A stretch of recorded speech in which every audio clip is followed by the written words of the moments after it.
Bem, depois que o modelo de Rutherford fez modificações drásticas ou mostrou uma ideia bem diferente dos modelos anteriores, um outro cientista fez algumas modificações no modelo de Rutherford. O nome desse cientista era Bohr,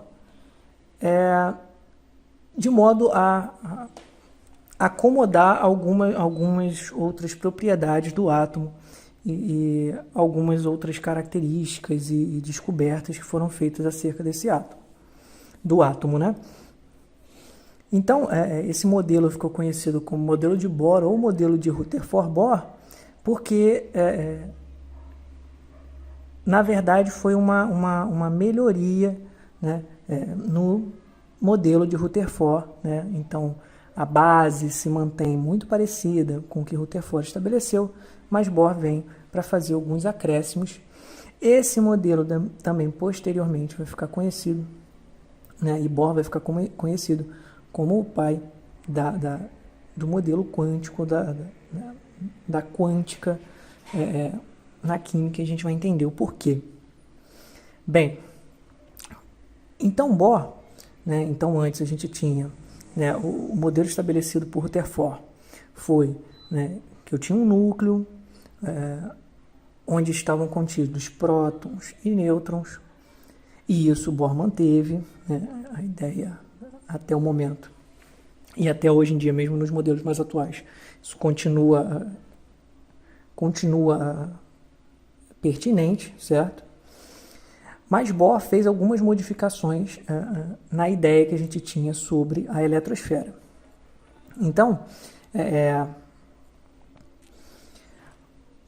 Bohr propôs que, na verdade, ao invés daquele sistema onde sistema de eletrosfera, onde os elétrons circulavam aleatoriamente, Bohr disse que esses elétrons se mantêm ali em torno do núcleo também, mas em órbitas circulares definidas, né, ao redor desse núcleo.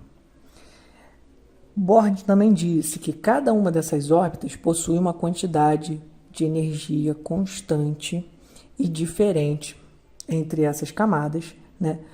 Chamou cada camada dessa, cada órbita dessa, né, de uma camada de energia ou de um nível de energia. Por quê? Porque essa energia de cada uma dessas órbitas ia aumentando de dentro para fora, ou seja, de mais próximo do núcleo para mais afastado do núcleo. Ou seja, a energia dessa primeira camada aqui mais perto do núcleo seria menor do que a energia da segunda, seria menor que a energia da terceira, e assim sucessivamente. Quanto mais afastado do núcleo, maior a energia dessa camada ou desse nível de energia, né? E uma coisa interessante, por isso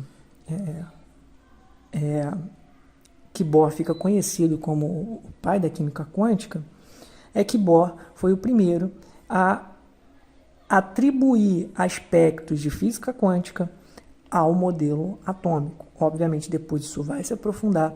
Hoje em dia, a gente já tem um modelo quântico mais correto sobre a estrutura do átomo, né? Mas esse modelo de Bohr, né, esse modelo proposto por Bohr, é o que começa, é o que inicia, que insere os primeiros conceitos de física quântica, né, nessa ideia estrutural do átomo. Então, ele na verdade diz que cada uma dessas camadas possui uma quantidade de energia fixa, como eu disse, ou seja, uma energia quantizada. E um elétron, para estar nessa camada, para estar nesse nível de energia, deveria ter essa energia. Se esse átomo perde ou ganha energia, ele acaba mudando a ordem que ele está, e ele só pode ganhar ou perder energia se essa energia for suficiente para promovê-lo ou para deslocá-lo para uma camada de energia com energia apropriada para aquilo. Ou seja, esse elétron, para estar numa camada, ele tem que ter aquela quantidade de energia e ponto. Não há meio termo pelo modelo de Bohr, não há meio termo de energia entre uma camada e outra, ok? Bem, ele chamou cada camada dessa de dentro para fora por uma letra do alfabeto, começando em K, né, vindo K de dentro para fora, K, L, M, N, O, P, Q. São 7 camadas conhecidas até hoje, né, em átomos. Ou também ficaram conhecidos como níveis de energia 1, 2, 3 de dentro para fora, certo? Então, o modelo de Bohr se assemelharia mais como esse desenho, né, onde a gente tem um núcleo.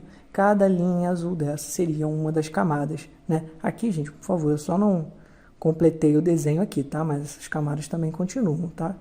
São camadas ao redor desse átomo, ao redor desse núcleo, perdão. Então, essa seria a primeira ideia de Bohr.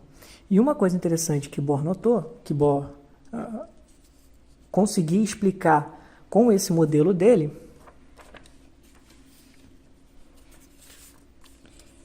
era em relação ao chamado salto quântico. Era uma propriedade que já havia sido verificada que um átomo, quando ele absorvia determinada quantidade de energia, ele depois emitia essa energia ou emitia luz. Então, o modelo quântico de Bohr, ele tem a capacidade de explicar esse fenômeno, coisa que antes até o modelo puramente de Rutherford, não se tinha uma base para explicar. Então, reparem que, à medida que esses modelos atômicos vão evoluindo, né, eles são capazes de aplicar mais e mais, de explicar mais e mais fenômenos, né, da matéria. Então, por isso que a gente vai descobrindo coisas novas e tendo que aprimorar essa ideia que a gente tem do átomo para poder explicar esses fenômenos. Então, bem, o que seria esse salto quântico? Olha só, reparem, vamos supor que eu tenho um elétron aqui nessa segunda camada, né? Então, ele tem a energia aqui referente a essa segunda camada, ok?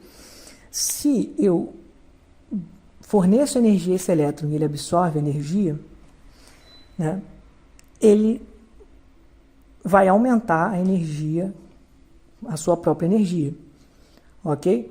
Só que, como eu disse antes, para ele estar nessa segunda camada, ele tem que ter uma determinada quantidade de energia constante. Ou seja, vamos supor que essa energia seja no valor de 10, um valor aleatório, tá? Se ele recebe 90 de energia, ele passa a ter 100 de energia. Só que essa camada aqui é referente a 10 de energia. Então, se ele passou a ter 100 como valor de energia, ele já não pode mais ficar nessa camada. Ele tem que passar a uma camada superior, onde a energia seja compatível com 100.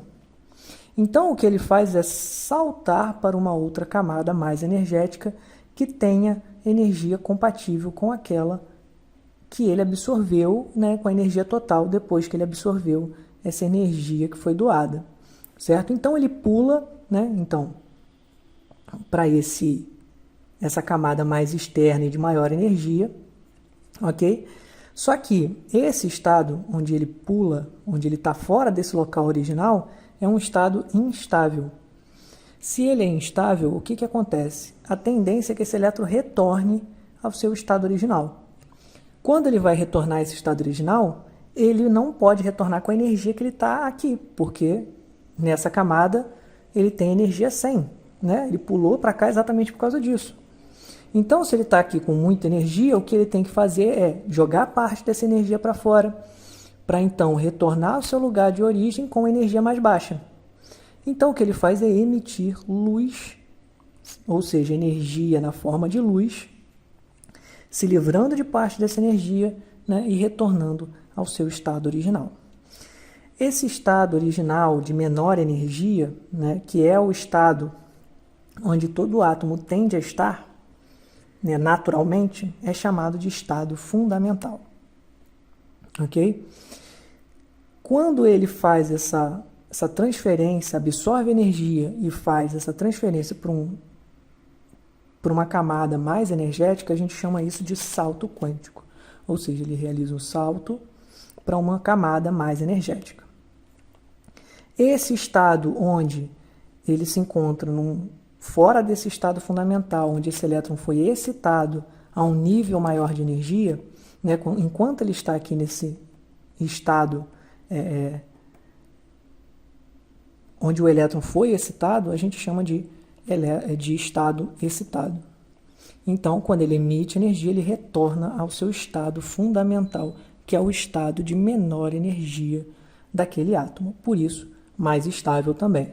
Então, por isso é que quando ele faz o salto para uma camada superior, uma camada de maior energia, ele fica instável, e quando ele retorna, ele volta a um estado mais estável e de menor energia. Então, esse salto quântico, ele consegue ser explicado por esse modelo de Bohr, ok? Por conta exatamente da quantização de energia de cada camada.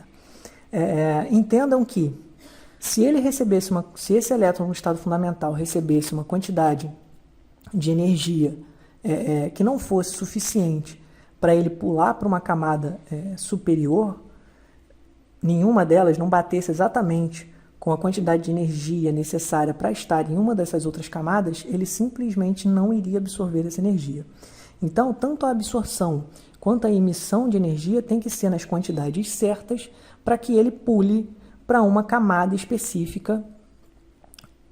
Não existe a possibilidade dele receber uma meia quantidade de energia e permanecer no mesmo lugar com uma energia maior, mas não fazer a transferência para nenhum outro nível mais alto ou algo similar, ok? Então, essas energias absorvidas e emitidas são quantizadas, ou seja, elas são em valores discretos, certos, para que essas transferências possam ocorrer, ok? Então, esse é um dos fenômenos que o modelo de Bohr é capaz de explicar e que outros modelos até o momento não eram.